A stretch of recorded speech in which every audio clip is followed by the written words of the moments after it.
तो आज से हम एक न्यू सीरीज को स्टार्ट करने जा रहे हैं जिसका मेन प्रोटैगोनिस्ट काफी अमेजिंग है। और इस सीरीज की शुरुआत में हमें मेन प्रोटैगोनिस्ट की कोई फैमिली नहीं दिखाई जाती, साथ ही साथ वो अपनी यादों के बारे में आधी चीजें भूल चुका है। यहाँ तक कि उसे गलती से एक ऐसी पावर हासिल हो जाती है जिसके बारे में हमने कभी नहीं सोचा था। चैप्टर 1 की शुरुआत में हम एक सुनसान रोड का सीन देखते हैं जहाँ पर एक बंदा ईवल की तरह हंसते हुए कह रहा था, कमाल है, इस महीने की जानकारी तुमने अपने बैग में रख ली है हिमारू सान, तुम तो बिल्कुल टॉप पर हो। उसकी बात का जवाब देते हुए हिमारू बताता, यह तो बस एक चेक पॉइंट है। उसकी ये बात को सुनकर वो बंदा काफी हैरान हो चुका था। उसके हैरान होते हुए चेहरे को देखकर हिमारू कहने लगा था, भले ही मैं टॉप पर पहुंच गया हूं, लेकिन अगर मैं वही रहूं तो यह सेंसलेस होगा। उसके ये कहने की देरी थी तभी वहाँ पर एक दुर्घटना हो जाती है, जिससे क्या हुआ कि वहाँ पर उस बंदे का सर अचानक फट गया। और उस अचानक हुए इंसिडेंट्स को देखकर हिमारू हक्का बक्का हो गया। उसे तो ऐसा लग ही नहीं रहा था कि यहाँ पर कुछ हुआ है, लेकिन वो अचानक होश में आया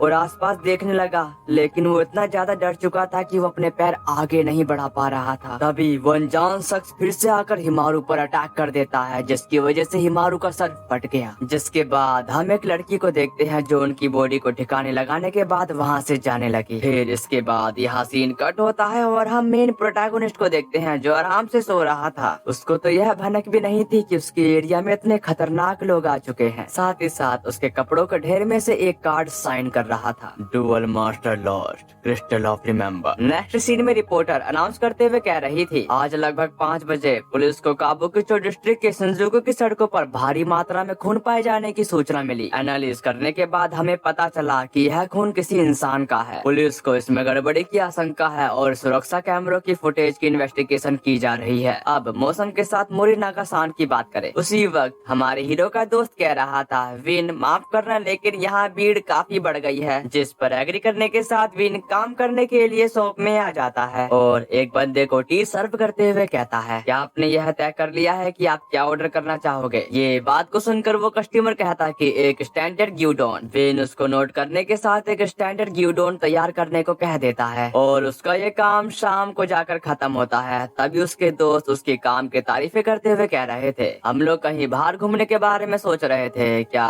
तुम भी हमारे साथ चलना चाहोगे? लेकिन विन निराश होते हुए उनको मना कर देता है, जो सुनकर उसके दोस्त उसको गुड बाय कहकर वहाँ से चले जाते हैं। दूसरी तरफ विन हमें कुछ परेशान दिख रहा था। अगले सीन में एक लड़का अपने जीएफ से माफी मांग रहा था क्योंकि उसने अपने जीएफ को काफी ज्यादा इंतजार करवा दिया और वहाँ पर लोग हंसी खुशी बातें ही कर रहे थे, पर हमारा हीरो उदास मायूस बस आगे ही चलता जा रहा था। फिर वो सिग्नल के पास खड़ा होकर सामने की तरफ देखता है जहाँ पर लिखा था, कोनार सबवे लाइन अपनी 10वीं एनिवर्सरी बना रही है। उसको देखने के साथ विन अपने मन में कहता है, मुझे अपनी पास्ट की कोई बात याद नहीं है, मेरी याददाश्त सिर्फ आधे साल पहले की है। किसी रीजन से मेरे पास घर है परंतु मेरे पास कोई परिवार नहीं है। इसी कारण से मैं पार्ट टाइम जॉब करता हूँ और स्कूल भी जाता हूँ, लेकिन मैं किसी को जानता नहीं। ऐसा क्यों? अरे क्या सच में किराफुड़ा जीत गया? खैर ऐसा नहीं है कि इससे कोई फर्क पड़ता है। तभी हम एक लड़की को देखते हैं जो विन का नाम पुकारते हुए कहती है, वाह ये तुम हो, हर कोई अपने निर्धारित जगह पर इंतजार कर रहा है, चलो चलें। जिसके बाद वो दोनों एक साथ घूमने लगते हैं। तभी विन की फ्रेंड कह रही थी, तो जैसा मैंने कहा मुझे उस ग्रीटिंग डिश का एक निवाला खाना है। तभी विन हमें उस लड़की के बारे में बताता है, यह लड़की मेरी क्लासमेट काटोरी निका है। मुझे नहीं पता क्यों, लेकिन वह हमेशा मेरे साथ जुड़ी रहती है। कि काटोरी निका विन को सामने की तरफ देखने को कहती है, जो सुनकर विन ने सामने की तरफ देखा जहाँ पर काटोरी निका बिग स्क्रीन पर कुछ कह रही थी। लव रीजन के साथ प्यार और चमत्कारों के प्यार के लिए अपनी खिड़की क्यों ना खोलते। साथ ही साथ वो काफी खुश होते हुए विन से कही, शायद तुमको प्यार के मौसम के साथ प्यार और चमत्कार के प्यार के लिए अपनी खिड़की खोलनी चाहिए। ये कहने के बाद वो विन के कुछ ज्यादा ही करीब आ जाती है, जो देखकर विन शर्माते हुए कहा, अरे अरे तुम ये क्या कर रही हो? उसी वक्त वहाँ पर वो कपल आ जाते हैं जो काटोरी निका को देखकर कह रहे थे, अरे क्या ये काटोरी निका है? पर उसके जीएफ को उसके बारे में कुछ भी नहीं पता था, जो सुनने के बाद उस लड़के की जीएफ कहती, तुम्हें नहीं पता यह पूरी तरीके से वायरल हो रही है। वैसे ये और भी ज्यादा वायरल हो सकती है अगर आप लोग मेरी इस सीरीज को शेयर कर दो। वैसे भी आपके कौन सा इसमें पैसे लग रहे हैं। उसकी ये बात को सुनकर वो लड़का कहने लगा, ओ तो वह एक इन्फ्लुएंसर पर्सन है। साथ ही साथ उस लड़की ने उन दोनों को एक साथ देखकर सोचा, जरूर ये बंदा उसका बॉयफ्रेंड है। और काटोरी निका भी मौके पे चौका मारते हुए विन से चिपक जाती है। ये देखकर उन दोनों का शक तो यकीन में बदल गया। यहाँ तक कि काटोरी निका उनको गुड बाय कहकर विन को घसीटते हुए वहाँ से ले जाती है। उसके ऐसे बिहेवियर को देखकर विन का कहना है, अरे क्या तुम्हारा ऐसा करना ठीक है? जिस पर निका बताती है, क्यों नहीं, बेशक यह ठीक है। उसकी ऐसी बातों को सुनकर विन अपने मन में बोलता, सचमुच वह क्या सोच रही है। नेक्स्ट सीन में हम एक काफी बड़ी बिल्डिंग को देखते हैं और उसी के बगल में वो दोनों टहल रहे थे। साथ ही साथ रिका वहीं की ठंडी ठंडी हवा को फील करते हुए उसके साथ घूमने का आनंद ले रही थी। यहाँ तक कि वो पुरानी बातों को याद करते हुए कहती, जब से हम यहाँ पहली बार मिले हैं तब से आधा साल बीत चुका है। लेकिन उसकी ऐसी बातों को सुनकर विन का रिएक्शन तो कुछ और था। अगले सीन में विन अकेला ही अपनी दुनिया में खोया हुआ था, पर उसने सामने देखा जहाँ पर चेरी ब्लॉसम के पेड़ खिले हुए थे और वो उन्हीं की तरफ जाने लगा। साथ ही साथ वहाँ का मंजर शांत और खूबसूरत था और उस मंजर को देखकर विन के चेहरे पर अलग ही खुशी दिखाई दे रही थी। तभी वो एक पार्क से गुजरता है जहाँ पर एक लड़की बास्केटबॉल खेल रही थी और वो लड़की और कोई नहीं बल्कि रिका है, जो विन को वहाँ देखकर कह रही थी, अरे विन क्या ये तुम हो? पर तुम यहाँ क्या कर रहे हो? चलो साथ मिलकर खेलते हैं। पर वो खेलने के बजाय साथ बैठकर बातें करने लगे, जहाँ पर रिका उदास मन के साथ कहती, तो तुम भी इतनी देर तक बाहर रहे? जिस पर विन एग्री था, पर रिका का कहना है, यह अच्छा लग रहा है, यह जगह मुझे काफी पसंद है। जिसके बाद वो इस खूबसूरत नजारे का आनंद ले रहे थे। तभी विन ने कहा, मुझे लगता है मुझे भी इस तरह की जगह पसंद थे, पर मुझे अपना पास्ट याद नहीं है। जो सुनकर रिका एक स्माइल के साथ कहती, उस सिचुएशन में चलिए और ज्यादा ढूंढे चीजें जो तुमको पसंद है। जिस पर विन काफी खुश हो जाता है। अगले सीन में वो दोनों एक साथ वॉक करने लगते हैं, पर रिका के दोस्त उसका वहाँ इंतजार कर रहे थे, जो देखकर रिका बताती, माफ करना विन ने मुझे रोक दिया था। ये बात को सुनकर विन हैरान होने के साथ कहने लगा, अरे तुम मुझे दोस्त क्यों दे रही हो? साथ ही वो उनसे कहा, क्या हम बास्केटबॉल नहीं खेलने वाले थे? जिसके जवाब पर वो बंदा कहता कि खैर हम तो यही करना चाहते थे, पर उनके ग्राउंड को तो पहले ही 2 सीनियर ने कब्जा कर रखा था। उनको वहाँ देखकर निका निराश होते हुए कहती, लेकिन यह जगह हमारी सीक्रेट है। तभी उनमें से एक सीनियर की नजर उन पर चली जाती है और वो सीनियर भड़कते हुए कहने लगा, तुम यहाँ क्या कर रहे हो? पर वो उनकी बात पर ध्यान नहीं देते। उसको इग्नोर मारता देखकर सीनियर आग बबूला होकर कहता, तुम्हें किसी प्रकार की समस्या है? उसको यूँ गुस्से में देखकर वो दोनों बंदे तो 9-2-11 हो जाते हैं, लेकिन विन नहीं जाता। जिसे देखकर वो सीनियर पूछता, क्या तुम्हें जाना है? जिस पर विन मना कर देता है। तभी उनमें से एक सीनियर की नजर उस लड़की पर चली जाती है, जिसको देखने के बाद वो कहा, मुझे लगता है मैंने इस लड़की को कहीं तो देखा है। वहाँ के हालातों को बिगड़ता देखकर वो दोनों बंदे कहते हैं, चलो अब यहाँ से निकलते हैं। इसी के साथ वो वहाँ से चले जाते हैं। अगले सीन में वो बंदे बातें करते हुए कह रहे थे, उन लोगों को क्या हो गया है? जिस पर दूसरा पर्सन बताता, हमें उन हाई स्कूल के लोगों से पंगा नहीं लेना चाहिए। उनकी ऐसी बातों को सुनकर रिका कहती है, जो भी हो यह ठीक है, तुम्हें वह लाना याद था, है ना विन? जिस बात पर विन कुछ भी रिएक्ट नहीं करता, पर उसे अचानक से याद आया। इसके बाद यहाँ सीन कट होकर विन के घर की तरफ आ जाता है, जहाँ पर रिका भी थी और वो विन से कह रही थी, वो तुम भी थे जो इसे दोबारा आजमाना चाहते थे। लेकिन विन को इसके बारे में कुछ भी नहीं पता था, क्योंकि उससे पता ही नहीं था कि मैंने ऐसा कुछ भी कहा है। जो बात को सुनकर रिका कही, तुमने कहा इसके अलावा जब से मैं पिछली बार आई थी तब से तुम्हारा घर गंदा नहीं हो गया है? पर विन को इससे ज्यादा फर्क नहीं पड़ता। साथ ही साथ वो एक बकेट को उठाते हुए उसमें कुछ ढूंढने लगता है। तभी उसको उसमें से एक कार्ड मिलता है, जिसको पकड़ने के साथ वहाँ की चीजें पूरी तरह रुक जाती है और विन कुछ फील करते हुए घबरा रहा था। जिसके बाद हम एक इवल पावर को देखते हैं। दूसरी तरफ हम एक लड़की को देखते हैं जो कहती है, तो यह आखिरकार शुरू हो गया मास्टर विन। इसके बाद यहाँ सीन शिफ्ट होकर एक कैफे की तरफ आ जाता है, जहाँ पर रिका देरी से आने के लिए माफी मांग रही थी, क्योंकि विन को अपना टैग ढूंढने में कुछ ज्यादा ही समय लग गया। ये बात को सुनकर उसका दोस्त कहता, अच्छा अच्छी बात है, चलो यह तुमको मिल गया। साथ ही साथ विन ने अपने कार्ड्स को बाहर निकाल लिया, जो देखकर मोटो कुछ ज्यादा ही खुश होते हुए कहने लगा, पुरानी यादों की बात करे तो मैंने इसे पहले ही देखा है। जिस बात का जवाब देते हुए विन बोलता, मैं भी, लेकिन ऐसा लगता है जैसे तब से काफी समय बीत गया है। उसका ये कहना ही था। तभी विन के फ्रेंड ने कहा, इसका गलत मतलब निकालो, लेकिन तुम जरूर इसके सारे रूल भूल गए हो, है ना? जिस बात पर विन भी एग्री था, पर उसका दोस्त फ्लैक्स मारते हुए कहता है, इस सिचुएशन में मैं तुमको एक इंट्रोडक्टरी ग्यूडोन कोर्स दूंगा जिससे शुरुआती लोग भी समझ सकते हैं। जबकि रिका उसकी बकवास बातों को साइड में करके कहती है, हाँ हाँ जो भी हो, हमें यह सब नहीं चाहिए। उसकी ऐसी बातों को सुनकर वो नाराज होते हुए कहने लगा, लेकिन इस तरह का एक्सप्रेशन एक स्टाइलिश स्टेपल है। पर रिका उसकी बातों को इग्नोर मारते हुए विन से कहती, क्यों ना हम इसे अभी खेलें। दूसरी तरफ मिये जो अजीब तरह से हंसने के साथ कहता है, अरे बाप रे, तुम कितने मूर्खता कर रहे हो।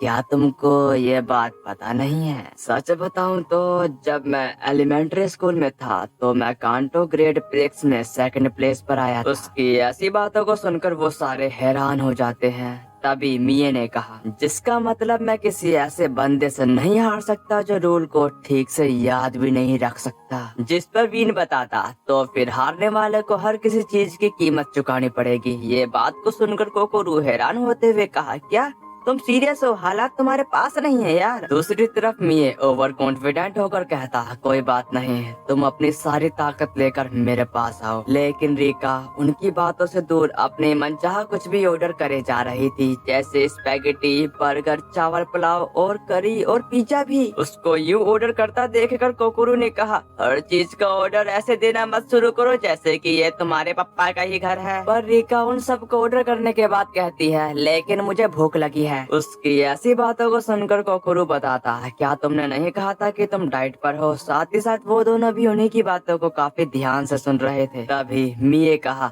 अगर तुम हार जाते हो तो तुम अपने पैसों को अलविदा कह सकते हो। उसके इस बात पर एग्री करने के साथ विन बेताब होने के साथ कहने लगा, खैर ड्यूमा में तब तक मजा नहीं आता जब तक तुम पूरी ताकत के साथ नहीं खेलते। तभी मिये बताता, मैं तुम्हें इन शब्दों पर पछतावा करवाऊंगा। इसी के साथ उन दोनों का यह मुकाबला शुरू हो जाता है, जहाँ पर मिये जो इस गेम में एक्सपर्ट था वो काफी बुरी तरीके से हार जाता है। उसकी ऐसी हालत को देखकर रिका मिये की औकात दिखाते हुए बताती है, अब तुमको पता चला कि विन कितना स्ट्रॉन्ग है। जो सुनने के बाद मिये पछताते हुए कहा, ये कैसे हो सकता है? तुम इतने स्ट्रॉन्ग हो? मुझे एक सेकंड के लिए अपने ग्यूडोन को चेक करने दो। मेरे जैसे किसी बंदे के लिए हारना अनबिलीवेबल है। तभी रिका उसकी टांग को खींचते हुए कहती है, क्या तुम अब इसे आराम दोगे? और साथ ही साथ तुम्हें अब भरपाई करनी पड़ेगी। जो भी डार्कनेस के किंग का विरोध करेगा वो इसी प्रकार से गिरेगा। उसकी ऐसी बातों को सुनकर मिये की भी फटकर चार हो जाती है। तभी विन कहता, इस डार्कनेस के किंग वाली बात का क्या मतलब है? दूसरी तरफ कोकोरू विन की तारीफें करते हुए कहता है, लेकिन सच में मुझे नहीं पता था कि तुम इतने स्ट्रॉन्ग हो। उसी वक्त मिये बताता, सब लोग एक क्षण रुको, विन तुम्हारे डेक में एक कार्ड कम है और तुमने रूल को ब्रेक किया है, इसलिए तुम हार गए। इसी के साथ वो खुशियां मनाने लगा। नेक्स्ट सीन में विन काफी परेशान था क्योंकि अब वो बर्बाद हो चुका है। साथ ही साथ मिये अपनी बातों को याद दिला रहा था, इसलिए मैंने तुमको चेतावनी देने की कोशिश की थी। जिसके जवाब पर रिका भड़कते हुए कह रही थी, अरे घमंड करना बंद करो, वैसे भी विन जीत गया है। बाद में एक बार फिर से कोशिश करो, मुझे यकीन है कि तुम जीत जाओगे। इसी के साथ वहाँ पर वही गुंडे आते के साथ कह रहे थे, देखो मैं जानता था कि यह वही फेमस नीका थी। जिसके बाद वो सीनियर नीका से कहता, चलो उन डरपोकों के साथ घूमने के बजाय तुम हमारे साथ आकर मौज मस्ती क्यों नहीं करते? मैं तो बस कैरियोके जाने के बारे में सोच रहा था, लेकिन तुम जानती हो, खैर अब इसे भूल जाओ, बस थोड़ी देर हमारे साथ चलो। उसकी ऐसी बातों को सुनकर रिका काफी ज्यादा डर चुकी थी। तभी कोकोरू उसे रोकते हुए अकेला छोड़ने को कहता है, पर वो बंदा उसे वहीं पीटते हुए शांत करवा देता है। अपने दोस्त की ऐसी हालत को देखकर मिये कुछ कहने की कोशिश करता है, पर वो लोग उसे भी नहीं छोड़ते। साथ ही साथ वो रिका के साथ जबरदस्ती करने की कोशिश करने लगते हैं और वो रिका के साथ आगे कुछ कर पाता। तभी विन आते के साथ उस गुंडे का हाथ कसकर पकड़ लेता है। यहाँ तक कि अब विन काफी गुस्से में आ चुका था और वो उसका हाथ और जोर से पकड़ते हुए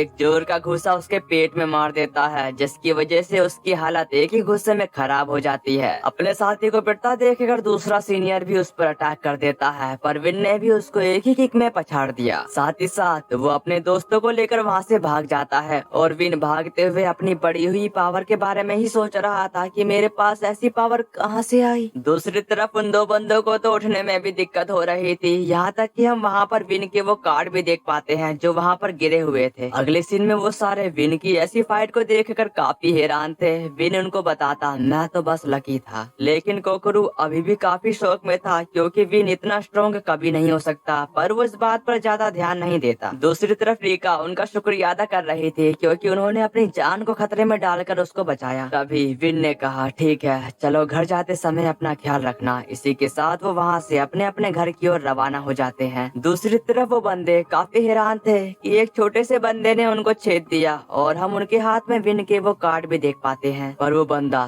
काफी गुस्से में उस कार्ड को फेंकने ही वाला था। तभी उसका साथी उसे वहीं रोकते हुए वो कार्ड लेते हुए कहता है, हम इसे बेचकर कुछ पैसे हासिल कर सकते हैं। वो बात को सुनकर उसका दोस्त भी एग्री था। अगले सीन में विन को कुछ अजीब सा एहसास हो रहा था और वहाँ पर वो बंदा उस कार्ड को देखने के साथ कहता है, यह काफी चमकीले कार्ड है, क्या यह रेयर हो सकते हैं? जिस पर उसका साथी बताता, क्या ये वाकई काफी ज्यादा कीमत पर नहीं बिकेगा? जिसके बाद वो दोनों एक पोर्टल को देखते हैं और उसका पता विन को भी हो चुका था। यहाँ तक कि वो बंदा उसके अंदर जाने को कह रहा था, पर दूसरा बंदा पहले ही घबरा चुका था, इसलिए वो उससे कहता, अरे शायद हमें ऐसा नहीं करना चाहिए। जिस पर फर्स्ट पर्सन कहता, लेकिन यह कुछ मजेदार हो सकता है। जबकि उस बंदे को मालूम हो चुका था कि यहाँ कुछ गड़बड़ है, लेकिन वो बंदा उसकी बात को ना सुनते हुए उसको अंदर जाने को कहता है। फिर वो उसके अंदर चला गया। उसको वहाँ जाता देखकर सेकंड बंदे को भी मजबूरन उसके अंदर जाना पड़ा। इसी के साथ हम अंदर का सीन देखते हैं जहाँ की जगह पूरी तरह से बर्बाद हो चुकी थी। दूसरी तरफ वो बंदा घूमते हुए कह रहा, यह जगह क्या है? यहाँ सब कुछ गड़बड़ है। ये सुनकर सेकंड बंदा कहता, मुझे यहाँ बुरी फीलिंग आ रही है, चलो वापस चलते हैं, ठीक है? ये बात को सुनकर उसका साथी उसे डरपोक कहकर आगे बढ़ने को कहता है, पर अब उसके दोस्त की हालत काफी ज्यादा खराब हो चुकी थी। साथ ही साथ वो उससे कहा, क्या तुमने नहीं कहा था कि यह सिर्फ एक सड़क के लिए था? अब बहुत हो गया, मैं जा रहा हूँ। उसके जाते समय उसके सामने एक डीमन अचानक समन हो गया था, जिसे देखकर उस बंदे की हवा टाइट हो चुकी थी और वो मोस्टर एक खतरनाक दहाड़ के साथ उसे खाने लगा और हमें बस उसकी चीखें सुनाई देती हैं। तभी वो चीख उसका दोस्त भी सुन लेता है, पर वो बोला, अरे चुप हो जाओ, तुम बात बात पर क्या चिल्लाते रहते हो? लेकिन जब उसने पीछे देखा तो वो काफी घबरा गया क्योंकि वो मोस्टर उसके दोस्त को काफी बुरी तरीके से चीर फाड़ करके खा रहा था। उसको पूरी तरह से निपटाने के बाद वो उस बंदे की तरफ बढ़ा। उस मोस्टर को अपनी तरफ आता देखकर वो डर के मारे वहाँ से भागने लगता है। दूसरी तरफ विन भी उस रास्ते की तरफ आ चुका था। अगले सीन में मोस्टर उसकी जान के पीछे नहा धोकर पड़ चुका था। यहाँ तक कि वहाँ पर एक और मोस्टर आ चुका, जिसे देखकर अब वो और भी ज्यादा घबरा गया और वो बस उस पोर्टल के बाहर जाने के बारे में ही सोच रहा था, पर वो मोस्टर उसे वहाँ से जाने नहीं देते। साथ ही साथ एक मोस्टर उसका एक हाथ खा जाता है। तभी उस पोर्टल के पास विन भी आ चुका, जो उस पोर्टल को काफी हैरानगी से देख रहा था। वहीं पर वो मोस्टर उस बंदे को काफी इंजर्ड कर देता है, जिसकी वजह से अब वो उठ भी नहीं पा रहा था। लेकिन उसको एक उम्मीद दिखाई दी क्योंकि सामने विन खड़ा था, जिससे वो उसे बचाने की भीख मांग रहा था। लेकिन वो मोस्टर उसी वक्त उसे खा जाते हैं। तभी विन उस पोर्टल की तरफ बढ़ा, लेकिन वो अचानक रुक गया क्योंकि वो मोस्टर अपने शिकार के लिए आपस में ही लड़ रहे थे। उसी वक्त वहाँ पर एक अनजान पावर उनको आते के साथ एक ही बारी में निपटा देती है। फिर वो विन से कहता है, हेलो विन, ऐसा प्रतीत होता है कि यह जल्दी ही शुरू हो जाएगा, डुअल सब कुछ वापस लेने के लिए। उसके ये कहने के बाद उसकी आंखें शाइन कर रही थी। ऐसे खतरनाक मंजर को देखकर वो उठ जाता है, पर वो उठने के साथ कहता, वह एक सपना था। नेक्स्ट सीन में विन अपने स्कूल की तरफ जा रहा था। तभी वो अपने फोन में न्यूज देखने लगता है, जहां पर वो रिपोर्टर कह रहा था, आज सुबह टोक्यो के शिंजुकु में भारी मात्रा खून के साथ इंसानों की बॉडी की अंग बरामद हुए और यह सब राहगीर द्वारा खोजा गया। कुछ ही दूर पर काबुकिचो जिले पर भारी मात्रा में खून पाया गया है। उन रिपोर्टर की बातों को सुनकर विन सोच रहा था कि मैंने जो सपना देखा वो सच था भी कि नहीं, और वो ऐसी बातों को सुनकर घबरा चुका था। साथ ही साथ उसको पसीने भी आ रहे थे। तभी उसके पास एक लड़की गुजरती है जो सीधे जाकर ट्रेन की पटरी पर खड़ी हो गई और वहाँ पर ट्रेन भी आ गई, जो देखकर विन उस लड़की को बचाने के लिए छलांग लगाने ही वाला था। लेकिन समय पर रिका आते के साथ उसे ऐसा करने से रोक देती है, लेकिन इसकी वजह से वो विन के ऊपर चढ़ चुकी थी। यहाँ तक कि वो उसे एक जोर का थप्पड़ मार देती है। साथ ही रिका कही, तुम लगभग कुचल ही गए होते। उसकी ऐसी बातों को सुनकर विन बोलता, वहाँ पर एक लड़की थी जो अचानक गायब हो गई। लेकिन रिका को उसकी इस बात पर विश्वास विश्वास नहीं हो रहा था। तभी विन ने उससे कहा, मैं सच कह रहा हूँ, मैंने उसे अपनी आंखों से देखा है। जब मैंने सोचा कि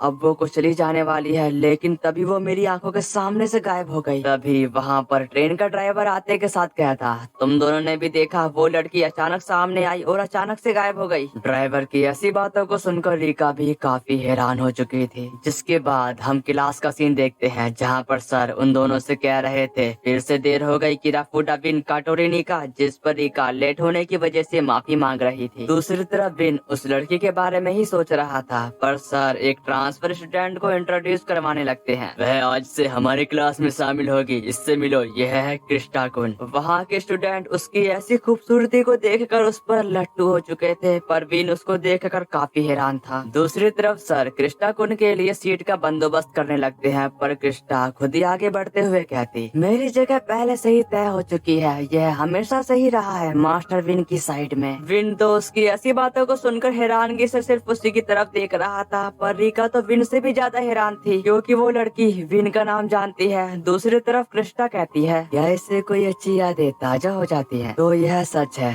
तुम सचमुच भूल गए हो मेरे बारे में शादी करने का हमारा वादा। शादी वाली बात को सुनकर रिका काफी ज्यादा चिढ़ जाती है, पर विन को कुछ भी समझ में नहीं आ रहा था कि यहाँ पर क्या हो रहा है। पर क्रिस्टा उसके करीब आते हुए बताती है, मैं तुम्हारी मंगेतर हूँ मास्टर विन, यह ठीक है, भले ही तुम्हें मेरी याद ना हो, लेकिन मैं पहले से ही जानती हूँ तुम्हारे बारे में सब कुछ मास्टर विन। और क्रिस्टा ये सब बड़े प्यार से कह रही थी, लेकिन विन उसकी ऐसी बातों को सुनकर हक्का बक्का हो जाता है। तो मेरे प्यारे दर्शकों, इसी के साथ ये चैप्टर 1 क्लोज्ड होता है। और आज की एक्सप्लेनेशन आपको कैसे लगी कमेंट में जरूर बता देना। और चैप्टर 2 आने में ज्यादा समय नहीं लगेगा बाकी वीडियो की तरह। तो फिर